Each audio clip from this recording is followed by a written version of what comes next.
Frères et sœurs, dans le Seigneur, je suis encore avec vous pour vous annoncer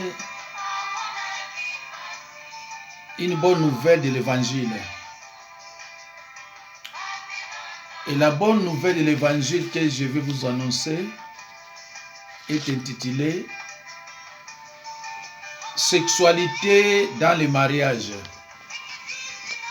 Ne vous privez point l'un de l'autre.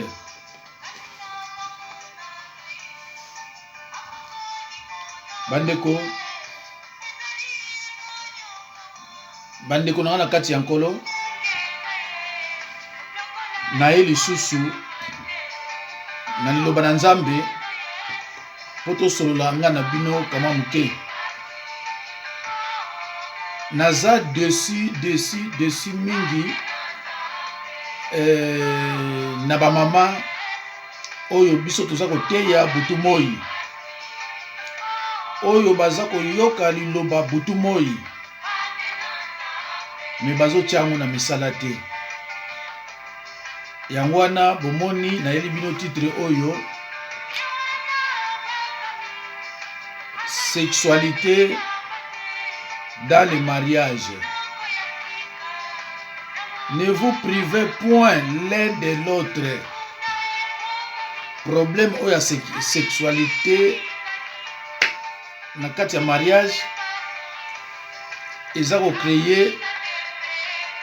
ezo créer ba problème ebele. Me bandeko poto koma tokota na muzindo esengeli to se référer nanu na makomi. Ndeko nanga ya mwasi, leki nanga mwana nga grande sœur. L'église, ce n'est pas un lieu de distraction. Église est un lieu de distraction. Église est là où on écoute la parole de Dieu. Il y a la Bible, tout est sanctifié par la parole et par la prière.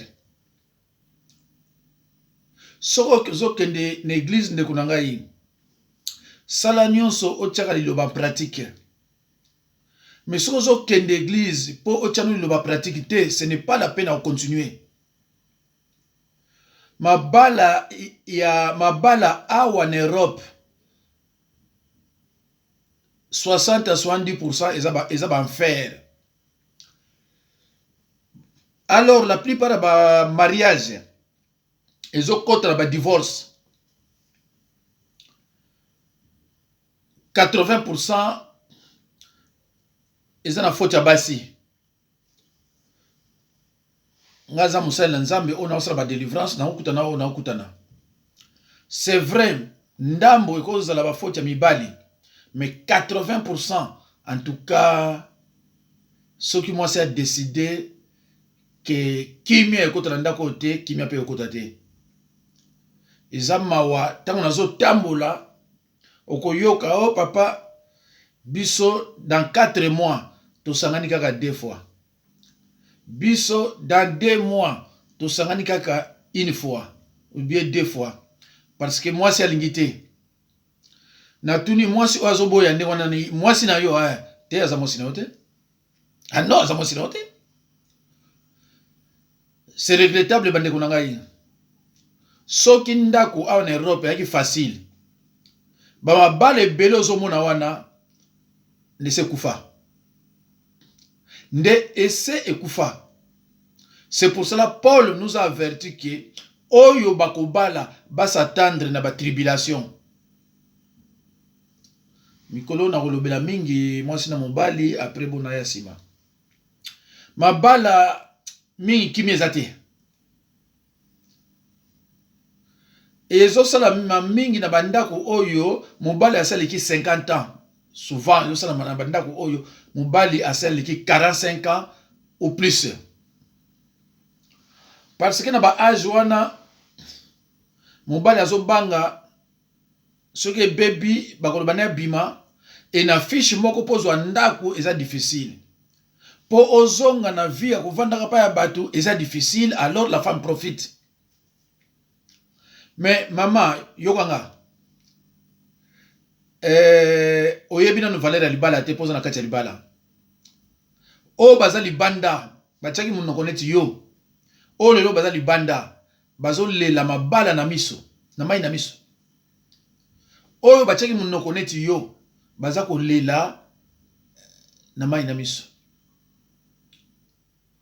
Une femme sans mari, c'est comme une voiture sans carburant. C'est clair, hein?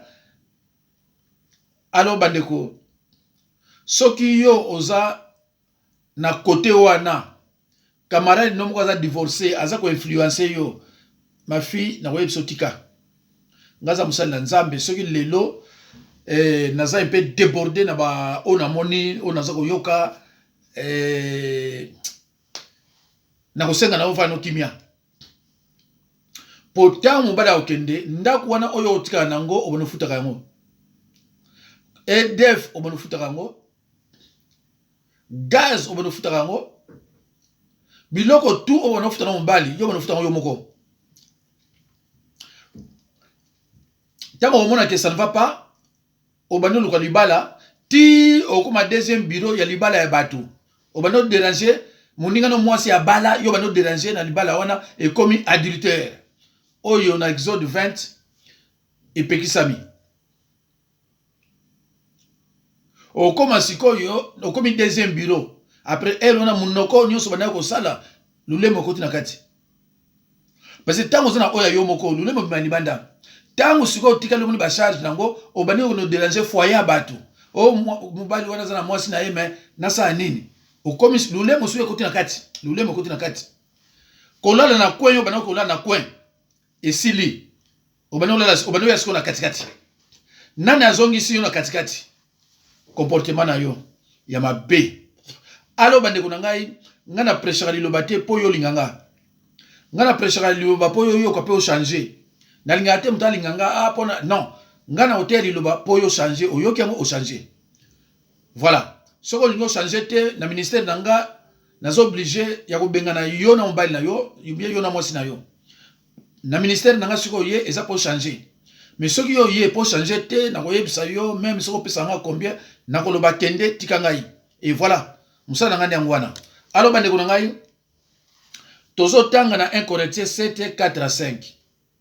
Bande ko oyo eza liloba na Nzambe ngai musa na ngai na transmettre ngo bino. Mingate mutula komiango.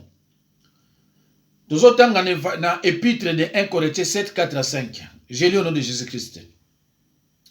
Frères et sœurs en Christ, la Bible nous enseigne que la femme n'a pas autorité sur son propre corps, mais c'est le mari. Et pareillement, le mari n'a pas autorité sur son propre corps, mais c'est la femme.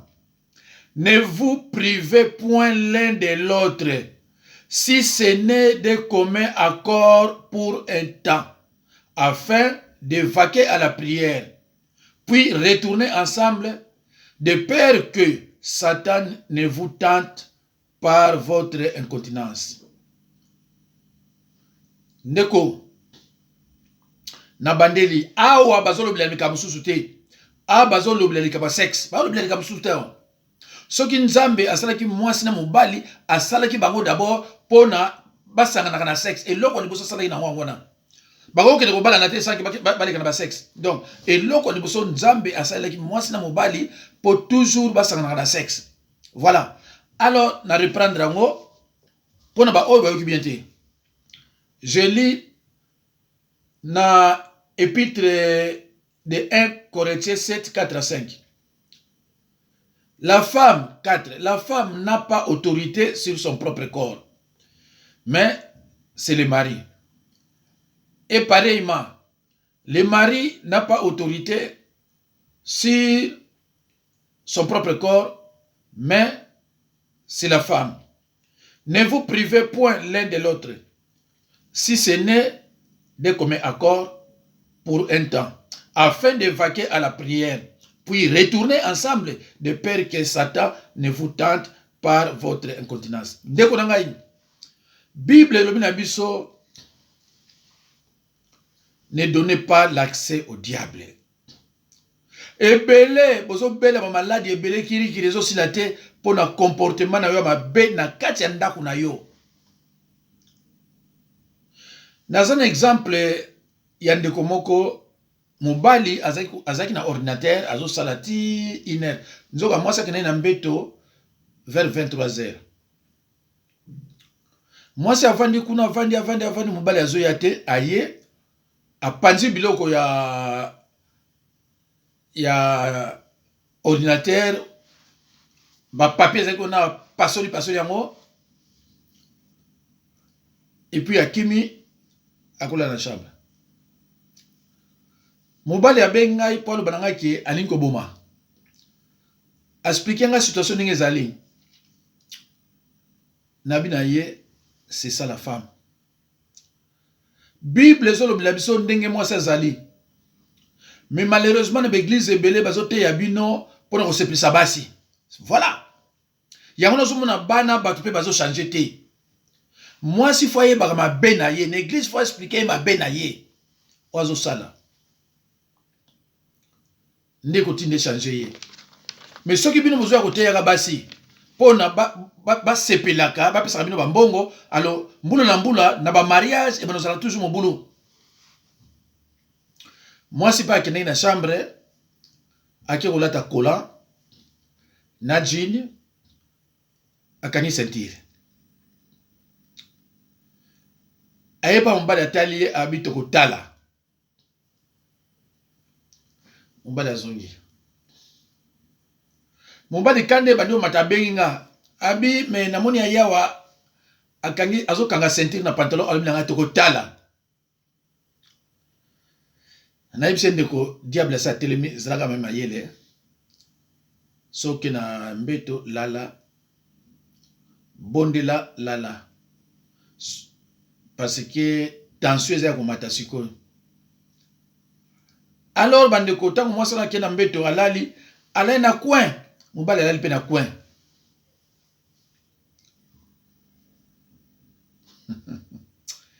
Nzambe na ngai. Tangu nanu babali yete. Mwasi ona banango benga mobali papa, likamuke papa, na mama ya mwasi azo benga mobali papa. Papa sili. Ki papa sili ko? Ndeko nazoloba oyo parce que na wuti pe kozwa déception mususu oyo na yoki na couple pesa mpasi nazomona mwasi makama zoloba mobali otala nga bime papa pona ni basi baza na vérité te mais makama zo expliquer eza yango te et pourtant nga nazali awa mais siko songo na zate aza ko expliquer yo ezoza ndenge nini. Ay papa zana yo loba ndenge likambo elaki. Tango aza ko loba, mwasi afandi wana. Alobi papa, mwasi aloba so nga na lobi za lokuta. Mwasi afandi kawa. Eza triste bandeko na ngai. Alors mwasi azola ta kola na ite azwi ni jean azwi sentir kangi alobi tokotala. Mobali akalali na tongo amona mwasa zolo na bilamba amona ngoni pantalon amoni suna na nini na kola abi oh yo na mulungi olala iboy mwasa tuniye eza yo nzambe na ngai mabala c'est triste. Alors, mon bala mais papa, ngana sali nini? Mais ça il l'ode. Mais so na zai na nini amoni ke na wumeli. Na kwa ko benga ngabino, yaka na mbeto comment zo wumela tilero. Mais tango aye a panzi biloko nyonso na ndenge moko. Donc a panzi a déchiré ba fille ba papier après kimi na chambre. Alors bande ko totanga suli loba.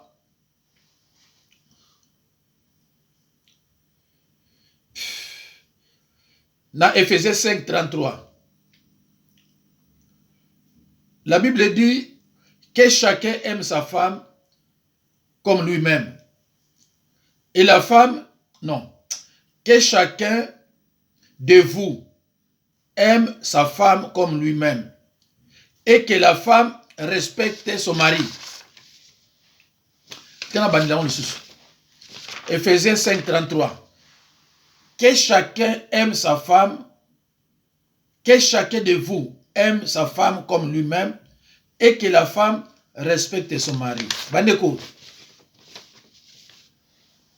Bokozwa Bible et bandeliti na suka. Bokomo na place mon côté Bible lobby femme aimez votre mari. Exacte pourquoi? Baloba femme aimez votre mari. Ne bandeliti suka exacte. Mais balobi na mobali aimez mari, aimez votre femme. Baza consiste na baza beti yango c'était. Po ba yebi moi c'est ndenge nini. Baza expliquer déjà que quelque chose makamyo yokuta nango, mais il faut l'aimer. Mais Bible lobby et que la femme respecte son mari.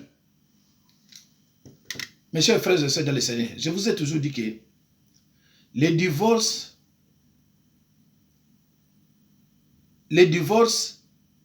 n'est pas une cause. Non. Le divorce est une conséquence. Mais, pardon, oh là là, l'adultère n'est pas une cause de divorce. Mais c'est une conséquence. La cause du divorce, c'est le non-respect du conjoint. Parce que, si vous respectez mon bail naïe, aglosa la kindumbate, mon bail si vous respectez moi si naïe, aubimani bandate. Parce que, nouvelle alliance, ezako pekisa, adultère ya mon bali, infidélité à mon bali, n'infidélité à moi si. Nous sommes balés. Nous sommes dans la droite. Alors,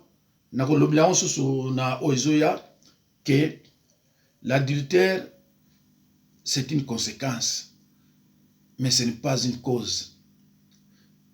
La cause du divorce, c'est le non-respect. Alors, Jésus-Christ en cas d'infidélité, interpréter ma bé, mais naza na mususu nazoya na kokota penza na muzino na expliquer amosu bien. Respect sur les ali na mubali, obimani banda pour nosani. Respect sur les na mwasi, obimani banda pour nosani. Et manque à respect wana nde tinda ka mutu, azala insolent, azala infidèle, azala makombe belé pour respect zate. Bandeko bolanda eloko yo surtout bino ba mama na ba papa soko yo kiango luko chali lo ba pratique nzamba ko sepela makasi pona yo. Alors tikana zo Bible totanga na Ephésiens 5 22 24. Ephésiens 5 22 24, j'ai lu au nom de Jésus-Christ. 22. Femmes, soyez soumises à vos maris comme au Seigneur. Balbaki a respecté. Mais à femmes, soyez soumises à vos maris comme au Seigneur. Car le mari est le chef de la femme, comme Christ est le chef de l'Église, qui est son corps et dont il est le sauveur. 24. Or, de même que l'Église est soumise à Christ, les femmes aussi doivent l'être à leur mari en toutes choses. Va préciser en toutes choses. Bandeko. 25. Marie, aimez vos femmes comme Christ a aimé l'Église et s'est livré lui-même pour elle. Ah, non, il y a 24, il y a 25. Dans 24, balobi, or, de même que l'Église est soumise à Christ, les femmes aussi doivent l'être à leur mari en toutes choses. Donc, balobi, zana respect, n'amba il yo. Balobi, zala soumise, n'amba il yo. Et nasuka balobi en toutes choses. Bilo misatu wana yo fo ko analyser ngo eba elinko lobanini. Bandeko. Soki balobi na yo que l'homme est le chef de la femme. Elingi koloba te ke pona ko beta ke makofi to ko finga ka mwasi to sabute. Yo mobali faut na parole de Dieu. Ole ka mwasi no na liloba. Yambo monaka basi balinga mingi basali na Nzambe. Parce que yebi ke tango olinga musali na Nzambe, soki problème ya li musali na Nzambe zo ka Bible akitisi ye pe na se. Bandeko botanga la Bible na ndako mwasi na mobali. Mwasi faut yebake sexualité est un devoir conjugal. Sexualité est un devoir conjugal na yo. Moindre affaire à mouke, yo yesengo grave, okola na coin. Okomi yo ba bonde la kayo. Tangu yo banako luka libala, yo muto banako bonde la l'air nyonso. Na ba bengi shoto soye. Na ba bengi shoto osoye. Po ozana besoin libala. Et bino pe muto luka mingi libala. So bozana mbali problème o bani wela balangai. Et tangu ba bala yo okomi na ndako. Makamoza su ya mote. Naza sévère pa basité mende za ndengwana. So lingi oza esengo mingi mais so linga epete na ebini na ko epsa yote. Mais comportement nande ko so za nango pa ozali tika. Ozokola na ko sani una. Okaikanda, olati jean, olati nini soki kola soki de ozu sentir okangi. Mama, mukolo ko fongola ngo yo moko ezali. Mukolo bano fongola ngo ko bwaki yango yo moko ezali. Ozo sala ndengwana poza na mpa mobali. Oyebi valeur mobali te. Jour okende to tikali yo moko okoyeba valeur mobali. Na musali na Nzambe. Na immeuble la biso so moni mwana mwasi azokita femme seule. Na immeuble la biso so moni mwana mwasi ya noir azokita femme seule. C'est la honte. Kena ba immeuble nyonso. Omona basi na bana bokita. Na ba mama basuka ba 60, ba 50, bazokita omona femme seule. C'est la honte. Na tango na biso divorce ezaki eloko soni. Lelo koma maman azana copain. Moi n'est pas moi c'est un copain. Et c'est ainsi va la vie. Ndeko nanga yi. Ozoko yoka nga na yebi ke peut-être aussi ça ko yoka mateyo te. Mais na ko sepela mingi aussi ça ko yoka yango. Frères et sœurs en Christ. Les Écritures annoncent clairement que le peuple de Dieu souffrira et sera amené en captivité s'il persiste dans l'ignorance et dans le péché. Et cela est confirmé dans Osée 4:6. Mon peuple est détruit parce qu'il lui manque la connaissance. Mes chers frères et sœurs dans le Seigneur bien-aimé, ce verset biblique ne dit pas que mon peuple est détruit à cause de Satan le diable, mais uniquement par manque de connaissance. Jésus-Christ ne cessait de dire que ceux qui sont mes frères et sœurs, ce sont ceux qui écoutent la parole de Dieu et qui la mettent en pratique. Neko nakena ndako nakuti tata na mwasi na mbali. Tangu natangi verset oyo na mona mbali wana oh papa verset ozo tangi na Bible be yo mozo lo bango ngabite na Bible mwasi lobi mais yo na Bible ngabi oh maman il a posé question pa nga atuni nga sur verset na otanga eza na Bible abi non papa ye po eza na Bible nga maman d'abord eza na impolitesse na misu na ngozo mbali eza na Bible là regarde moi quelle éducation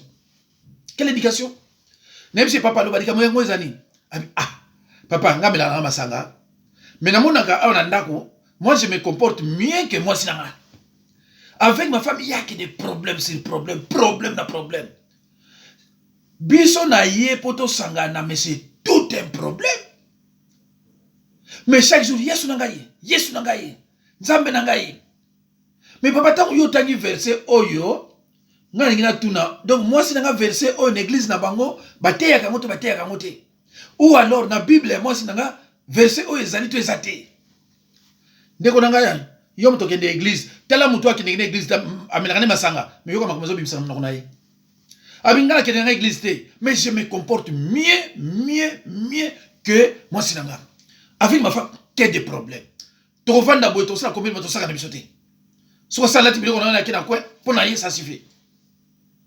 Mais cheke carte bleue nanga ezana maboko na ye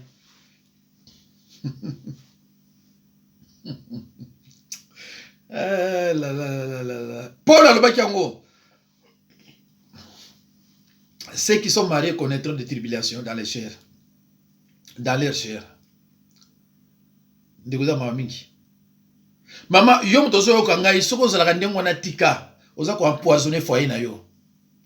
Pona yebi ba muso mona mobali abimi ake na ye, moi ça comme ko lela ko mo panze sango. Oh, kasi yo zo la taba biloko na yake na ye kasi. Azongi e comme sous problème.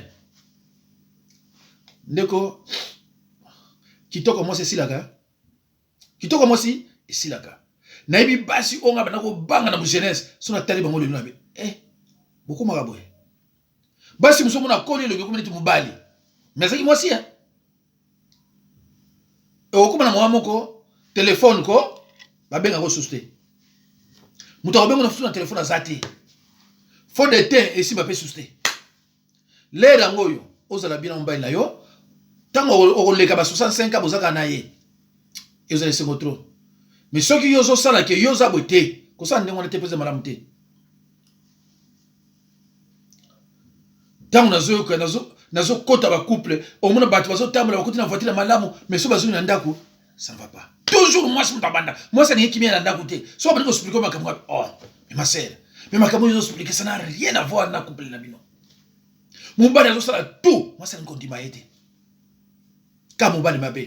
Tant de délivrer ka. C'est pour ça que je suis strict hein. So ko yepa nanga. Makambo mobali no so ngolo bilanga ngo, so on a posé aux questions. So on a posé te ko bilanga ngo te. Loba oya yo. Kolo bilanga ngote loba oya yo. Parce na yebino. Mobali nanga mabe, mobali nanga sandoki, mobali nanga saboye, mobali nanga komaka nyoka, mobali nanga komaka na yoka na tonda.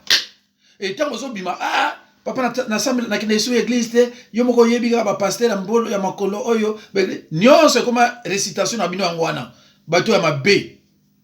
Bamsu bazo kima kopesa offrande na église. À la fin nandako tant ko tuna ye papa yo moko yebi ba pasteur abo tout sanga bi kaso yebi pa nanga opesa so opesa te no benga na yo siko ndemo zo mona ngabuna uti wapi peut-être na uti bondela na bato hôpital peut-être na uti pa mama moko bondela pona ye siko na zongi mbango na bino sala eloko. Alors bande ko ngai elle pense que mes chers frères et sœurs tozotanga lisusu basi na monoko na bango lokuta eza mingi il faut que longola lokuta mona mwasi penza lo ba kinga lo ba vérité mais tango landa yo kuta lokuta na monoko na zanga te.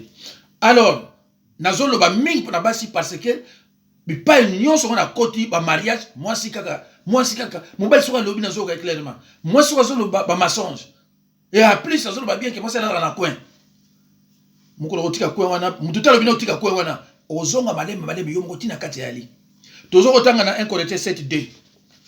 Toutefois, pour éviter l'impudicité, que chacun ait sa femme et que chaque femme ait son mari. Alors, bande konangai. Mobali abali yo.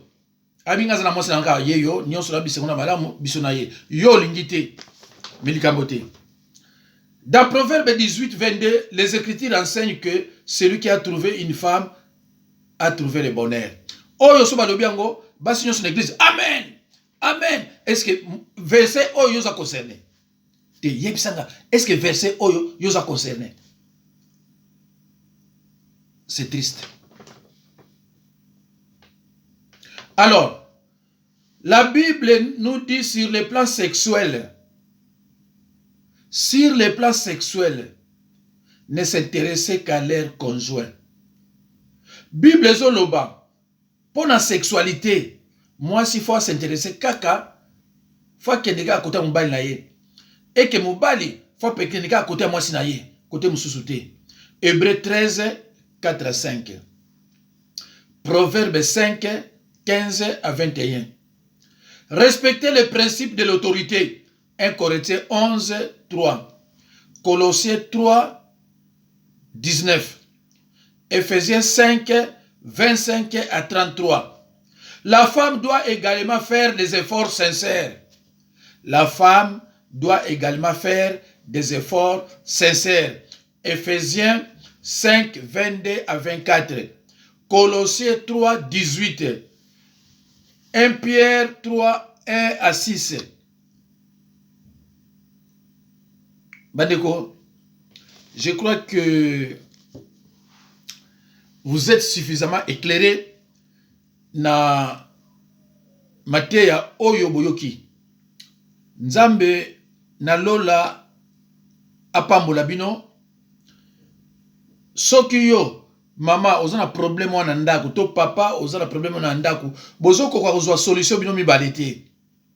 Je suis au 06 51 03 92 89. Nazana basi mususu batu mususu na Hollande soki na Allemagne pa ibo. Bazalaki mwasi na mobali bala mbeto moko. Basali 5 ans mutu na mutu ala pa na ye. Mutu na mutu ko ala côté na ye. 5 ans. Nga mutu la zongi sa iba en place moko. Lelo baza ko seka. Orgueil esenga ike mususu ala na côté mususu na salon, mususu na chambre. 5 ans mwasi na mobali. Eza mawa? Abandeko, eza mawa. Alors conséquence c'est nini? Mobali maladif, mwasi pe ba maladie. Parce que ba koti Satan na kati ndako na bango, Satan avandi. Bible nous même boye. Ne donnez pas l'accès au diable. Wana Bible. Alors bandeko nanga Nzambe pa mona bino. Oyo bazana problème wana. Bozoka soni pour na bondela moninga. Benganga na 06 51 03 92 89.